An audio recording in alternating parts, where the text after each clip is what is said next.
ప్రాంతంలోని పోకలవాడలో భూ దందా బయటపడింది.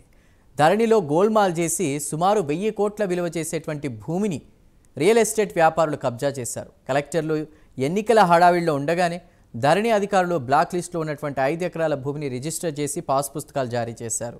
రంగారెడ్డి జిల్లాలోని 2 కలెక్టర్లు సంతకాలను ఫోర్జరీ చేసిన ఉద్యోగులు రియల్ ఎస్టేట్ వ్యాపారులతో 5 కోట్లకు డీల్ కుదుర్చుకున్నారు. కొంత మొత్తంలో డబ్బు ముట్టిన తర్వాత పాస్బుక్లను జారీ చేశారు. అయితే ఎన్నికల హడావిడి ముగిసిన తర్వాత బ్లాక్ లిస్టులో ఉన్న భూమికి పాస్ పుస్తకాలు రావడంపై ఎంఆర్ఓ కంగు తిన్నారు.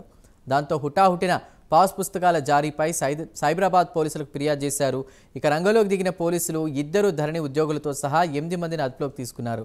బ్లాక్ లిస్టులో ఉన్న భూమిని 2 రియల్ ఎస్టేట్ వ్యాపారులు తమ పేరుపై రాయించుకోవడం వెనుక ఉన్నతాధికారుల పాత్ర ఏమైనా ఉందా అనే కోణంలో సైబరాబాద్ పోలీసులు దర్యాప్తు మొదలుపెట్టారు.